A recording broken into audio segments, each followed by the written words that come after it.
everyone. Thanks for joining us. Sunday is Valentine's Day. We are celebrating it 2 days early with a wonderful group of singer, actors, poets presenting classical, modern, personal, collaborative works. The distinguished participants are, in order of appearance, Jennifer Clymer, Helen Richmond, Phoebe McAdams, Corinne Conley, Kay Weissman, James Cushing, Celeste Goyer, Jamie O'Halloran, and myself, Harry E. Northup. Here's a wonderful singer, Jennifer Clymer. If I needed you, would you come to me? Would you come to me to ease my pain? And if you needed me, I would come to you. I would swim the seas for to ease your pain. Well, the night's forlorn and the morning's born. The morning's born with the lights of love. And if you'll miss sunrise, you'll close your eyes. That would break my heart in two. If I needed you, would you come to me? Would you come to me to ease my pain? If you needed me, I would come to you. I would swim the seas to ease your pain. Baby's with me now, since I showed her how to lay her lily hand in mine. Who could agree she's a sight to see, a treasure for the poor to find? If I needed you, would you come to me? Would you come to me to ease my pain? If you needed me, I would come to you. I would come to you to ease your pain. Beautiful. Thank you, Jennifer. That was If I Needed You by Townes Van Zandt from the mid-70s from Texas. Our next poet, our next reader is Helen Richmond. Helen. The Passionate Shepherd to His Love by Christopher Marlowe. Come, live with me and be my love, and we will all the pleasures prove that valleys, groves, hills, and fields, woods, or steepy mountain yields. And we will sit upon the rocks, seeing the shepherds feed their flocks by shallow rivers, to whose falls melodious birds sing madrigals. And I will make thee beds of roses and 1,000 fragrant posies, a cap of flowers, and a kirtle embroidered all with leaves of myrtle. A gown made of the finest wool, which from our pretty lambs we pull, fair-lined slippers for the cold, with buckles of the purest gold, a belt of straw and ivy buds, with coral clasps and amber studs. And if these pleasures may thee move, come, live with me, and be my love. The shepherd swains shall dance and sing for thy delight each May morning. If these delights thy mind may move, then live with me and be my love. To My Dear and Loving Husband by Anne Bradstreet. If ever two were one, then surely we. If ever man were loved by wife, then thee. If ever wife was happy in a man, compare with me, ye women, if you can. I prize thy love more than whole mines of gold, or all the riches that the East doth hold. My love is such that rivers cannot quench, nor aught but love from thee give recompense. Thy love is such I can no way repay. The heavens reward thee manifold, I pray. Then, while we live in love, let's so persever, that when we live no more, we may live ever. I Will Find You by Harry E. Northup. I will find you behind a tree. I will find you in a bouquet of flowers. I will find you in a cup of coffee, in a book of pastoral poetry, in an absent love, in a sorrowful friend, in a narcissistic friend. I will find you in an evening sunset, in a shady nook where I practice cornet, in a friend with a terminal illness, in a home without a wife, in a wife who's coming home. I will find you in a leafless sycamore, in a rabbit, squirrel, hawk, egret. I will find you in a journey home, in a friend's compassion, at a table with a poetry book. I will find you in a photo, an email reply, in a forgiving heart, in a gracious, generous act. I will find you within. That was great. Thank you, Helen. As we all know, Anne Bradstreet was America's first poet, generally accepted that. The next poet is Phoebe McAdams. I'm going to read from William Carlos Williams's poem, Asphodel, That Greeny Flower, which is a love poem that he wrote to his wife, Flossie. And we'll read sections of it because it's quite long. Of asphodel, that greeny flower, I come, my sweet, to sing to you. My heart rouses, thinking to bring you news of something that concerns you and concerns many men. Look at what passes for the new. You shall not find it there, but in despised poems. It is difficult to get the news of poems from poems, yet men die miserably every day for lack of what is found there. Hear me out, for I too am concerned, and every man who wants to die at peace in his bed besides. I bring you a last flower. Don't think that because I say this in a poem it can be treated lightly, or that the facts will not uphold it. Are facts not flowers, and flowers facts, or poems flowers, or all the works of the imagination interchangeable? What proves that love rules them all? For then you will be my queen of love forevermore. Inseparable from the fire, its light takes precedence over it. Then follows what we have dreaded, but it can never overcome what has gone before. In the huge gap between the flash and the thunderstroke, spring has come in, or a deep snow fallen. Call it old age, that stretch we have lived to see. A colt licked up his heels. Do not hasten, laugh and play in an eternity. The heat will not overtake the light, that's sure. That gilds the bomb, permitting that the mind contain it. This is that interval, that sweetest interval, when love will blossom. Come early, come late, and give itself to the lawyer, to the lover. Only the imagination is real. I have declared it, time without end.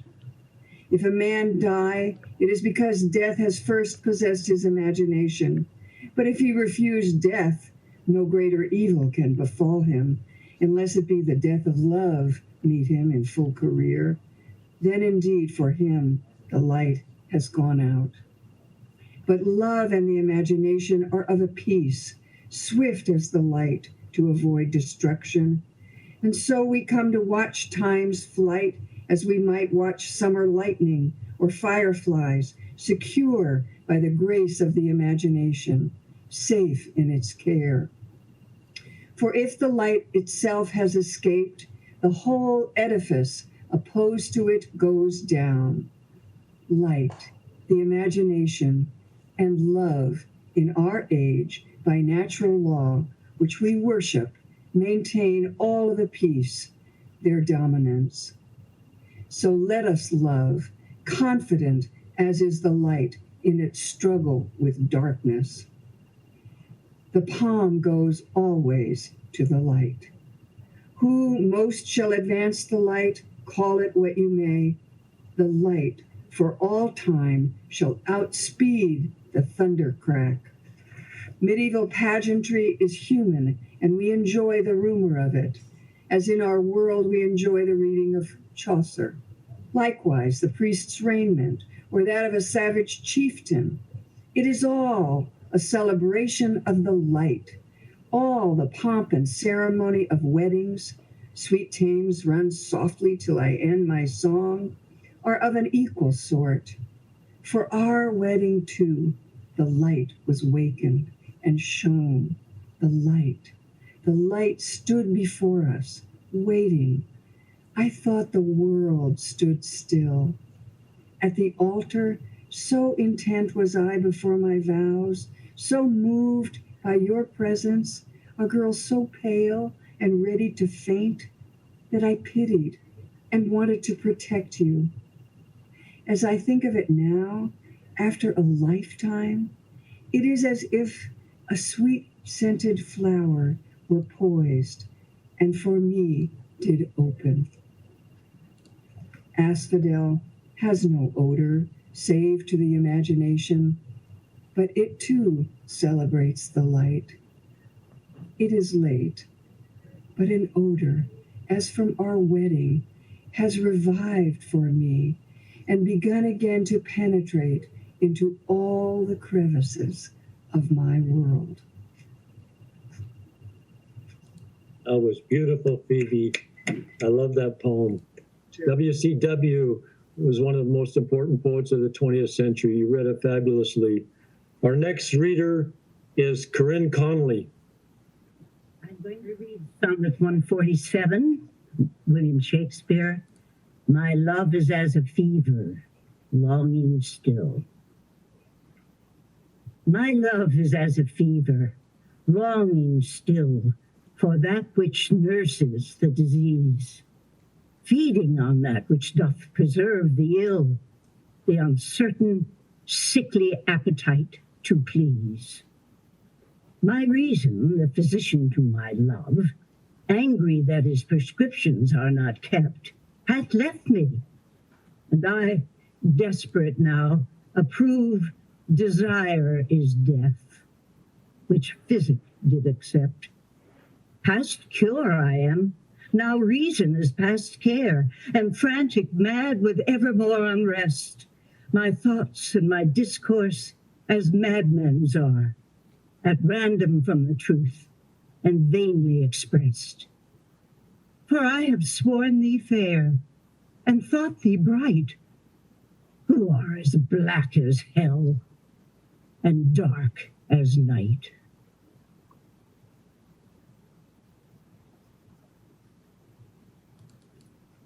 The Romance by Shel Silverstein.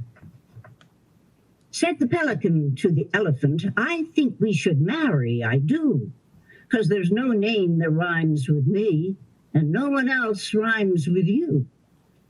Said the elephant to the pelican, there's sense to what you've said, for rhyming's as good a reason as any for any two to wed. And so the elephant wed the pelican, and they dined upon lemons and limes. And now they have a baby pelican, and everybody rhymes.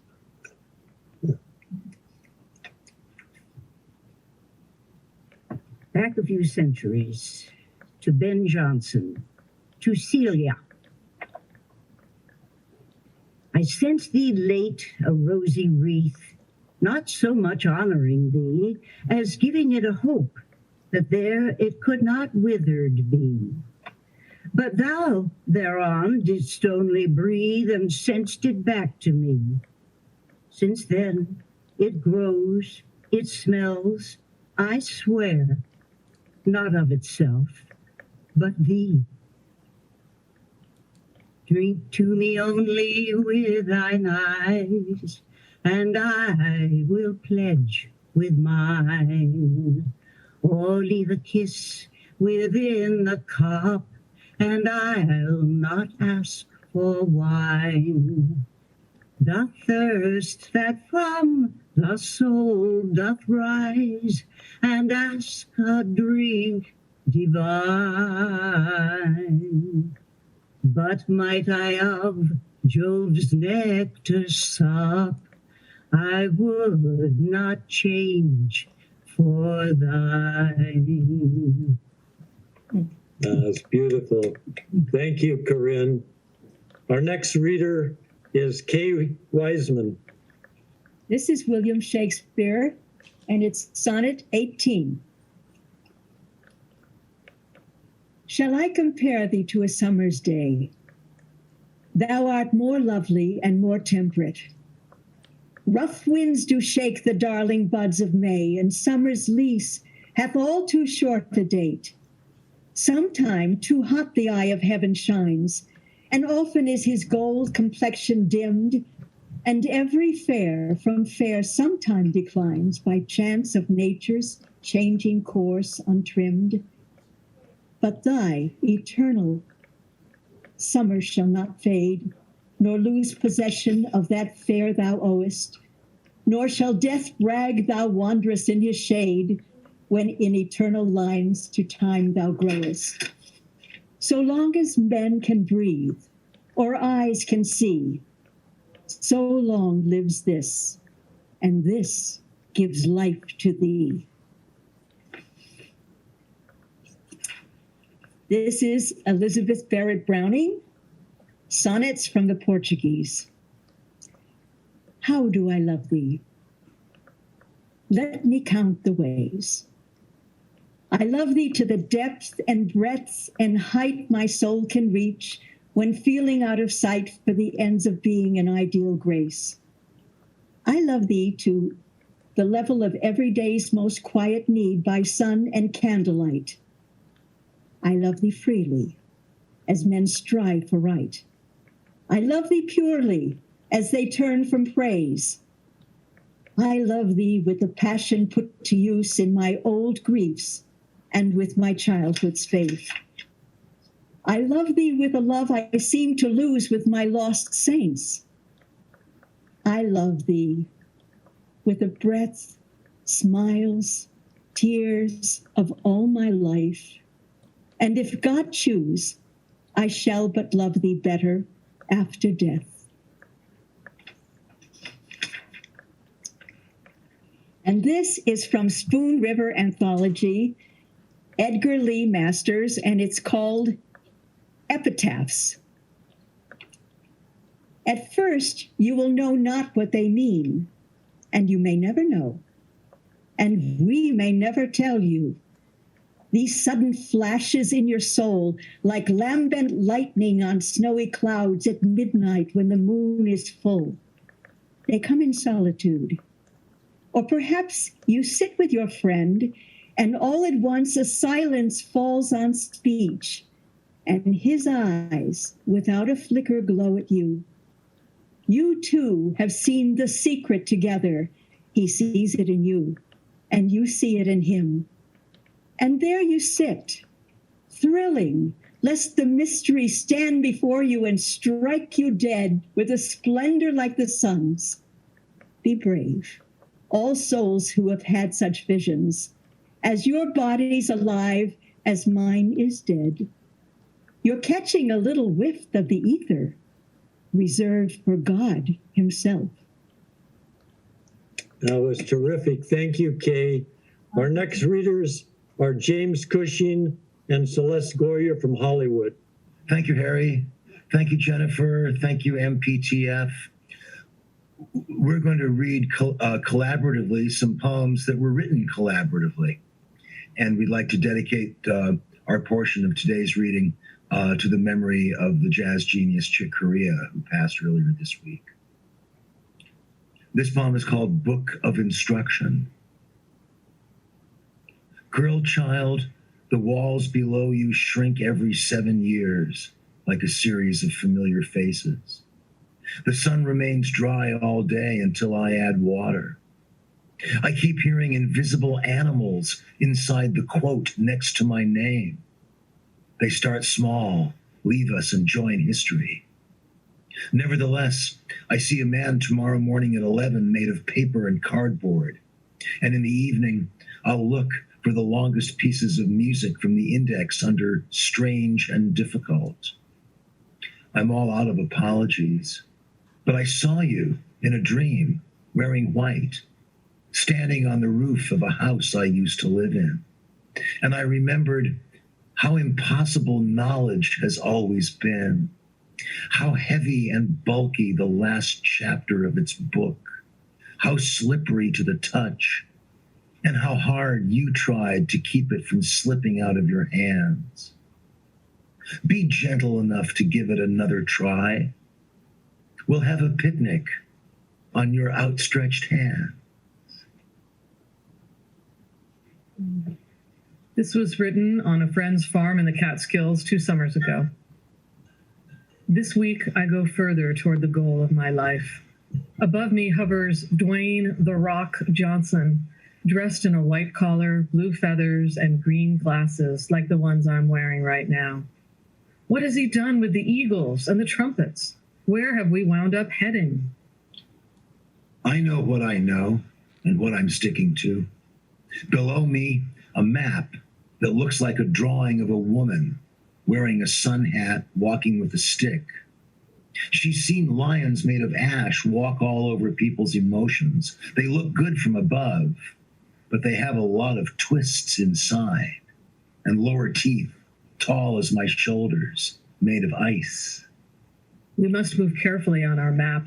To my left, the road is slippery and uneven. On my right, weeds that I use for divination. Will I go back to my partner or leave? I'm looking for a sea of blue, but it's getting tiny, quick to squint back at me. I'm seeing a cool column of smoke I remember from college behind me. Scenes with my parents play over and over. In front of me, the backs of things, white on white, yielding looks, furtive hisses, clumsy hands. On a down staircase, you have to be careful. This world will soon be lost without a riding mower. Sometime this month, the grass will grow over the last raspberries. By August, the grass will break my will and push me straight into a barn full of birds shouting, "Daddy, hurry!" My living room and workspace are secretly hidden under a golden moon with a pitying look on its face, its vein system pushing blood in surges through our human bodies, corpuscles like train cars bumping slowly around long curves toward the meadow that fills their windows. And the last poem, A Shoe in Front of You. In this narrow, powder-soft library, we spent our nervous lunch money on white cloth napkins and pairs of scissors. We were beginners learning to sing, act out our boyfriends' disclosures, hoping no one noticed when lozenges fell onto the path. From the stove to the table was no novelette, but who can say? From a springtime roof, someone called, "Thank you, Mr. Mop." Our teacher lifted his greatcoat, releasing the gorgeous owls. They fed on our insecurity. You didn't. Your name was sung in an orderly, kind way, like instruments you never coveted or measured. The body, all we really have in our cross-legged, odd or even future, shook like a lilac, begging for breath, her wet cheeks, her sober head. Thank you. Thank you. Oh, beautiful. Thank you, Jim and Celeste. Our next reader is from Ireland, Jamie O'Halloran. Good to be here. Thank you, everyone. I'm reading Sonnets. It's a crown of sonnets. So sonnets have 14 lines, and a crown of sonnets has 14 plus 1 with all the lines. So it's when you hear the repetition, you'll hear that the last line of one poem becomes the first line of the next, and then the final poem includes all of those lines that have been repeated. And again, I live in Ireland. This is rural Ireland, and these are very much of January 2021, winter rural Ireland. Okay. 1. If it weren't for the cold, the short days, one might not guess it is winter. All is green, hedges and fields. Even the leafless limbs of beech wear woolly green lichen gloves. Spears of crocus and daffodil break through unfrozen soil. Each morning, earlier as the sunrise creeps back, I check for the newly appeared congregations of stiff foliage where blossoms will open like choristers. Closing in on my first full round of seasons in this new place, I still learn what grows, when and where. Blanket of alder leaves feeds the meadow. Wild carrot will follow hyacinth and bluebells. This year of grief isn't ending, but brightening. 2. This year of grief isn't ending, but brightening, with its earlier sun and later moon. Yesterday evening we drove to the bends. The sight of them sifted with the morning snow would be the last we could catch until this next lockdown is lifted. For now, we dwell within our 5K radius that hasn't mountain or sea. We caught the best a day could bring, with a shower ending as the sun was settling deep into Connemara, a rainbow arched across the all of Mom Valley bog. Holiday closures will stay this month, tight as a bud, while the snowdrops ring their shy white bells. By February, March, we may have the jab. If nothing else, the little sons of Narcissus will nod, cradling the lights we lost. Sons of Narcissus will nod, cradling the lights we lost. A calendar's been flipped through, and the flowers' yellow cups are mementos of the season when this plague was truly novel. Would I remember an assortment of weeks, months, days that opened and closed like the push-pull scales of a concertina, like the locking of lungs swamped with fluid. Cough, not deep enough for worry. Flush from heat, not fever. Salt, sweet, sour, bitter, articulated still. It is not my beloved's lonely suffocation.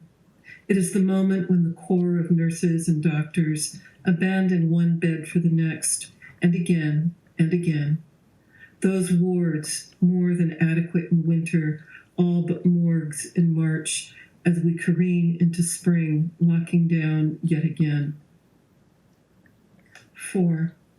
In March, as we careen into spring, locking down yet again. Hope it will be another Groundhog Day rerun where the clock radio launches us back to a surge we've already crested. Pray that next month there will be no need to fold reeds into St. Bridget's crosses for guarding our health. 7 mystic weeks between March's roar and today, the same number to circumambulate the Kaaba at Mecca, Catholic sacraments. This old man, he played 7, he played knick-knack up in heaven. Some numbers are lucky, though nothing fortunate in the headline toll with more digits than ever taking up the rear. The health service posts the count every evening at 6 as the Angelus tolls, reminding us of the incarnation and how it came just like that, like the COVID catching us unawares. It makes us pause, glance to see what is. 5. This has an epigraph from Marilyn Robinson's novel, Lila.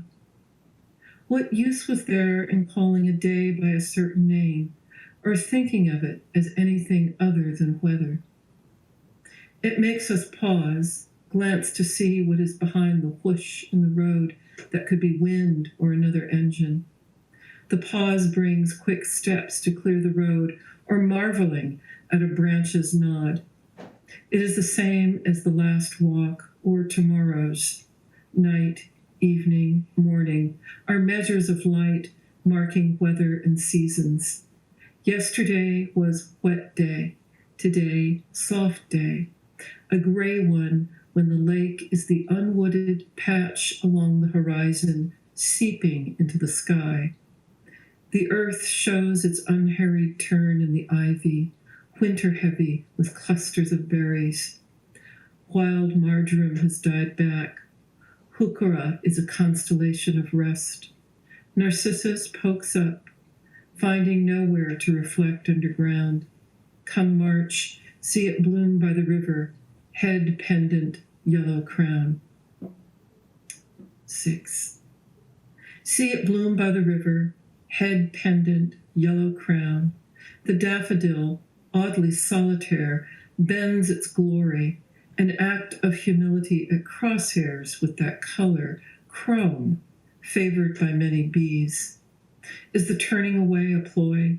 The downcast eyes, meaning the fallen focus of the eye, not mood, once de rigueur for young ladies, now not so much shyness, but disinterest, boredom, depression. And why alone? This flower that loves to naturalize, clumping in cotillion clutches, petals like petticoats.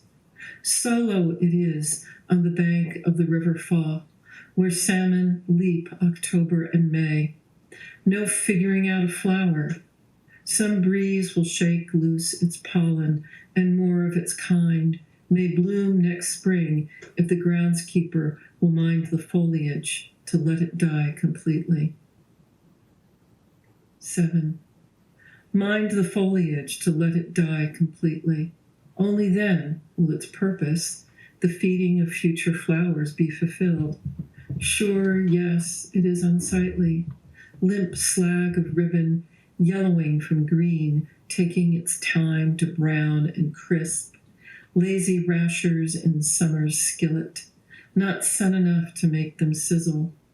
Here it is, January, and my mind is occupied by the remains of spring bulbs yet to bloom. Future is all one has when present is masked into 5 kilometers and a fragile bubble. Future is the remnant of this present, in bits, absolute bits. Fractured year of shrunken funerals, virtual, you name it, school terms on again, off again, Zoom weary. These seasons wear us into the next, threadbare. We'll arrive at the threshold, stomping our stocking feet. 8. We'll arrive at the threshold, stomping our stocking feet, refusing to cross. Why not stay here where we're all we are? Last evening's lamplight splintered on the laurel into fireflies, wee gems of gold under the new moon. The sky was a cavern where the stars and planets played, gods and animals, heroes and fish, so crowded up there. Rain crazed the window pane. The tapers lighting our table teared in another window into a votive candle stand. Our intention for today was to light one for our late friend. We planned to find the right spot to plant the carpet roses. I was going to dig a hole by the fence for the honeysuckle. And so we paved our road, our failings the hell we make. Prudence wrestles impatience behind this scrim. Living shadows cast the story, lengthening as the days play out. 9. Shadows cast the story, lengthening as the days play out. Even though the sun shifts higher above the horizon, dark silhouettes stretch ever longer across the state. 9,000 names stretch into a ribbon of mourning, Sisters of Mercy. Blinds raise and shutters open in different order of respect, Daughters of Charity. The best disinfectant, they say, is sunshine. They dug out the septic tank of St. Mary's mother and baby home, hoarded rubble of fetuses and babies' bones, laid to disordered rest they were. Others were haggled overseas to more hallowed mothers in unblessed bliss. Bon secours. This happened in the New Republic, independent from one rule, lashed to another. The famine burial ground was unblessed. Furs colonizes that field with its wildly blooming yellow sparks. 10. Furs colonizes that field with its wildly blooming yellow sparks, where Sonia, a Connemara pony, some days is let to graze. A hand-drawn sign warns against feeding her rotten veg. This was a burial ground, not a cemetery, for the soil was unconsecrated for holding the poor that died of the fever. Returned to this earth, here they were, though not of their own volition. The consecration is that part of the Mass with the host, transubstantiation. The wretches laid in this field, their bodies unhosted. They may have welcomed spoiled spuds. The ground took most of them in the decades after the hunger. Blight damages more than potatoes. It was said to stink to high heaven. Source of the word is unknown, but said to mean wither hope or check prosperity. So the COVID stunts promises of another spring, a summer without bounds. 11. Promises of another spring, a summer without bounds, persist. That early daffodil missed its December launch. This morning, though, its sheath of green suggested yellow, so it should bloom by St. Bridget's Day. The black currant cuttings show signs of survival. The hedge that holds dormant dog rose, fuchsia, and blackberry will again be pink and white against a buttery backdrop of firs. Seeking calamity continues to be rewarded with desecrations of the human heart, but sweet box blossoms. There is the patch where hyacinth will stand up and where the creamy parasols of wild carrot will pop open. Shutters will be fastened against midsummer twilight, not the cold. Already birdsong rings angelus loud, and lusty wood pigeons clap their wings. We'll surrender that shed to the ivy, where robins tend to nest. 12. We'll surrender that shed to the ivy, where robins tend to nest. Last spring, while reclaiming it from a stranglehold of green, we found deep in a Celtic knot of vine a twig-woven well sheltering a clutch of 5 blue eggs. This was before we learned to leave the growing to be in the spring until fledging is over. We'll let the shed alone. The ivy can't tendril through concrete the way it can weave drying stone walls into buckling. Funny that ivy, with its wandering way, is an emblem of fidelity in a bride's bouquet. Ivy-leaved toadflax, though, is no relation and finds easy birth in a wall, as do hard fern and tart's tongue, that thrive gently in crevices, spilling their bright fronds plume against the gray. Robins feed madly in winter. They need fuel for warmth and to keep the embers glowing in their breasts. 13. For warmth and to keep the embers glowing in their breasts, the robins get their pick of suet and peanuts caged in the front garden, and a column of seed swinging in back. They ate the holly bare of berries weeks before Christmas. Winter was late to arrive, but is taking its time closing down. Morning frost showed us glass sheen sheets on nursery pots that held Tuesday's rain. The birds know this land better than me. Why should I worry about their feed? They have time before nests must be built. Blue tit, blackbird, song thrush make this tight perimeter bearable. I watch for them and chase away the neighbor's cat. Mornings, I make the rounds of beds where bulbs press upward through horse chestnut leaves and wood chip mulch. Have I ever craved their blooming so much? 14. Have I ever craved their blooming so much, as if the daffodils and crocus were savories or sweets to chew and suck, or my lover? The crisis is distant, but close enough to keep us homebound, except for walks within 5K. We double up on masks to buy farm eggs and milk, message the grocer to collect greens, pears, cheese. We eat porridge by a window, grateful for a view of the cinematic weather. It's where I study birds of Europe and number the weeks until we get the jab.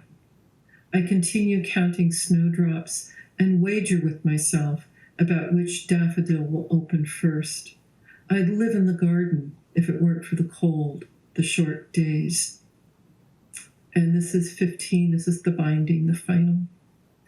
If it weren't for the cold, the short days, this year of grief isn't ending, but brightening.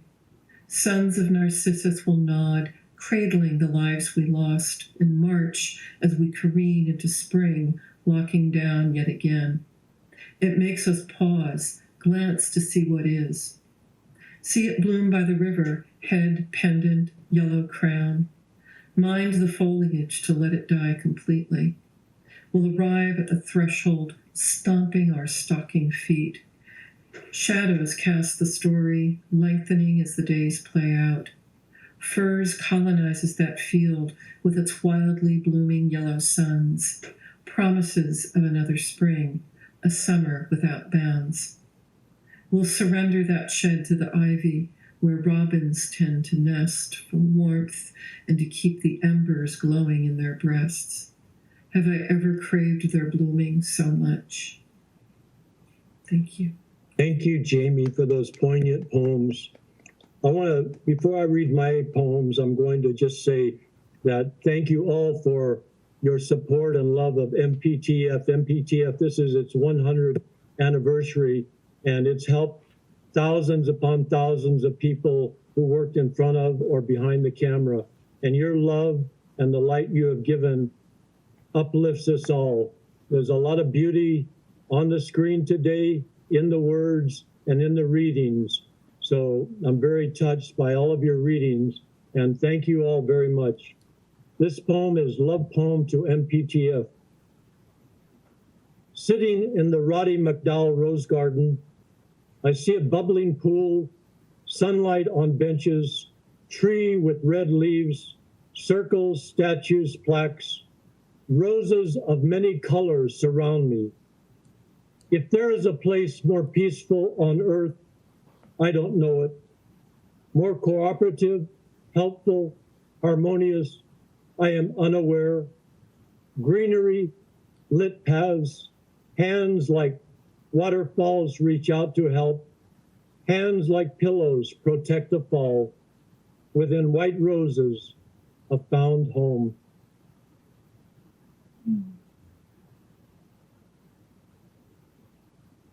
This is a little bit opposite from Jamie's sonnets. My wife's socks. 2 pairs are laid on 2 upraised pillows with white pillowcases. 1 pair is light pink with white toes, heels, and tops. The other, medium pink. They are somehow a prayer and a symbol of warmth throughout the night, which makes them not symbolic, but a vessel of carrying, keeping out the cold, which in a way is a prayer. My wife loves socks. where I sleep naked, she sleeps bundled up. We live in the Villa Inn, the motion picture and television fun. Before she goes to bed, she takes off the socks she's wearing, puts on the 2 pairs of socks from the pillow. When she's done that, she gets into bed, and I lift the sheets and blankets, pull them up to her chin. We kiss. I love you, I say. I love you with all my heart, she replies. She goes to sleep. So beautiful. This poem, The Bedroom, I wrote when I first met Holly, 1977. The bedroom. I love your bedroom. The sheets are always clean and cold. The windows are on the east side and the south side. There's always a nice, cool breeze. There's a quilt on the bed at the foot of the bed, next to the bed, even with the pillows, bowl, water, roses, the tops of. What was fresh finding the water in the bowl by the bed? Her father took her mother a fresh flower every day of her life. She is 2 years older, and she is beautiful and strong and delicate, sensual as the sun keeping the night from being black in its pillow, the moon water. Thank you all. We have about 8 or 9 minutes left, and you have all really enhanced this day for me and for all of us. It's our Valentine to all of those people who are watching, and we're just tremendously grateful to Jennifer Clymer for asking me to start this poetry hour almost a year ago. This is our 45th show. And when she asked me, I said, well, I don't have a lot of my books. They were destroyed, but I'll do what I can. And she and the CEO here, Bob Beecher, have one thing in common, among other things, but I've mentioned this before. And what that is a loving support of the creative. They're here to help us all. And you all from outside have helped us all, lift up our hearts on this day. And we, as I said, we have 8 more minutes. So let's go around the horn, starting with Jennifer, and we'll go in the order that we each read. And if you want to say something about love, about when you met your spouse or your girlfriend or boyfriend, whatever it is, what Valentine's Day means to you, please do. Here's Jennifer Clymer. Love stinks. No, just kidding. This pandemic has brought into super, super sharp focus to me the importance of valuing the moments that we have together and remembering those tender moments, regardless of whether your spouse is beside you now or not. That the soul of that, the love that you shared continues to live on when you remember, when you step back in time and embrace that loving moment. I had a very personal and frank and honest conversation with somebody here who lost their love and had made the decision to live in the grief of it instead of celebrate the joy that the love existed. And on Valentine's Day, I think celebrating the love that exists and honoring that is really important, because it is a choice to decide. Obviously, there will always be grief, there will always be sadness tied to a love that is lost. But to make the decision to celebrate the love that was had, I think is vital. Thank you, Jennifer. Helen Richmond. Yes, well, I recently lost my very dear husband, but I'm so happy that before he died, he wrote his autobiography, which of course I had already read, but I'm rereading, and it was in from a whole different space now. And I'm reading it slower, and I'm digesting it, and I'm loving every page, and it's a blessing that it brings me close to him. And it's called I Saw a Molten White Light, the spiritual and creative journey of Peter Mark Richmond. That's the name of the book, and it's a beautifully written book, and his or our life is kind of pretty interesting. I just wanted to share that with you. And the other thing about Valentine's Day is that my son 1 year ago got married on Valentine's Day, so I'm very happy they're going to celebrate their first anniversary. Thank you, Helen. And next up is Phoebe McAdams. Phoebe. Hello. Well, I am in hopefully the middle of my second marriage. And I remember when I lived alone for years, and I decided that I was going to make peace with living by myself. I had 2 children and a career, and I had my poetry. I was a teacher. And so I just decided I was going to make peace with it. And so I did. I made peace with it. And I was very happy living by myself. And that was the moment that all of the people in my department at Roosevelt High School decided to set me up with Ron Ozuna. And that's a whole story unto itself, which was hilarious how they did that.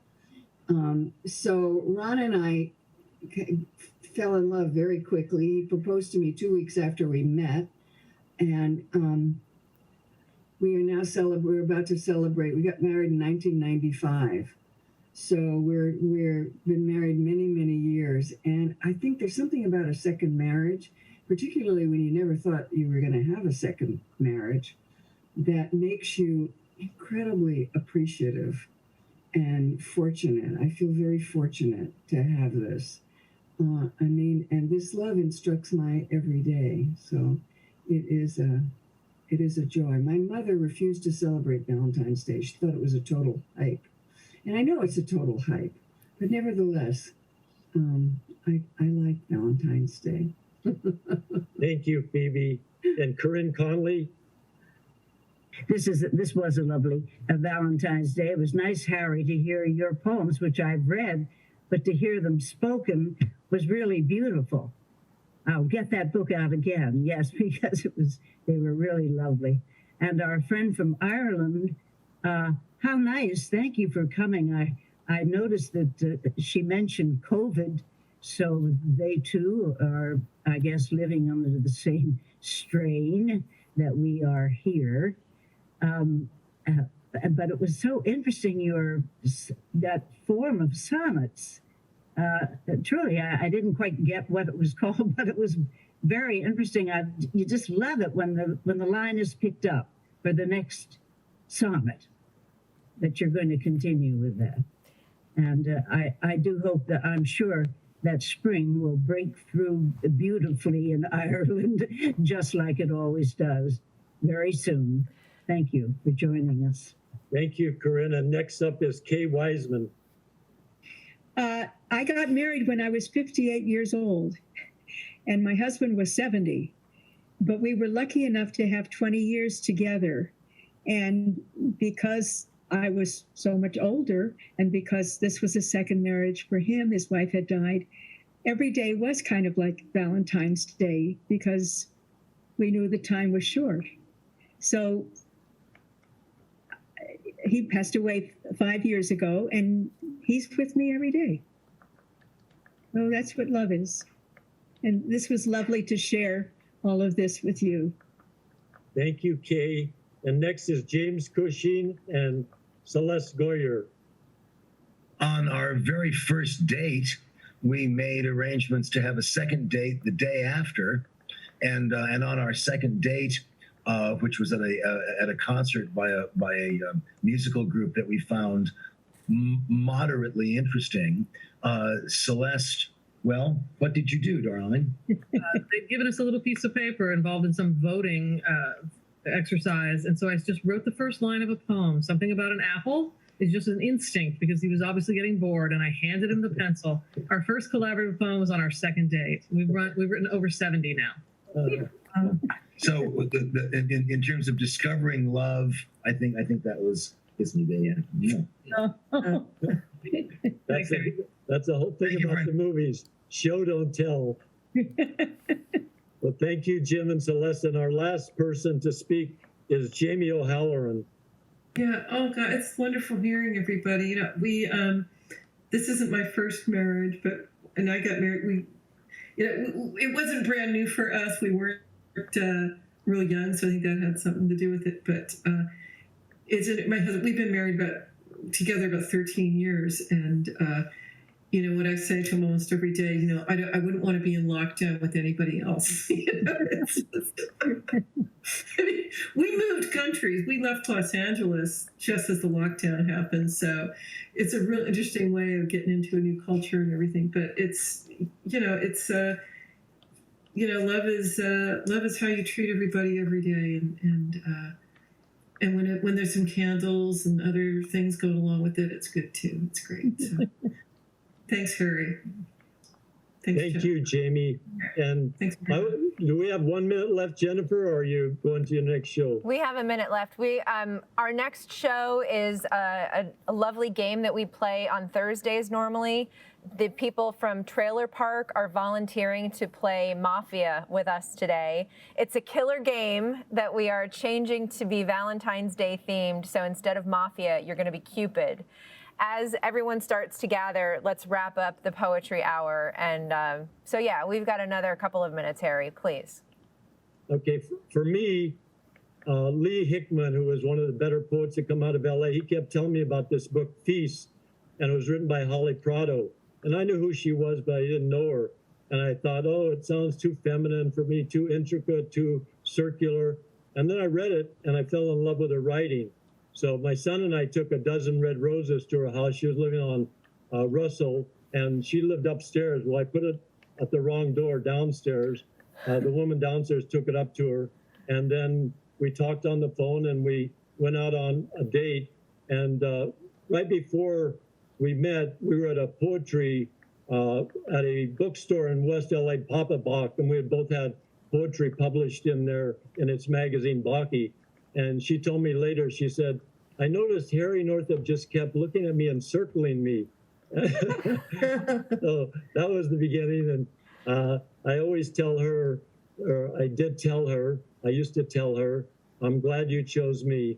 So thank you all once again for such a lovely reading. There was so much beauty in every aspect of this reading. And thanks once again to Jennifer Clymer, who makes this happen every day for 4 days a week, show after show for almost a year. Thank you all. I invite you all to come back in a month's time, because March 12th will be the 50th show of Harry's Poetry Hour. So mark your calendars. March 12th will be a celebration for sure.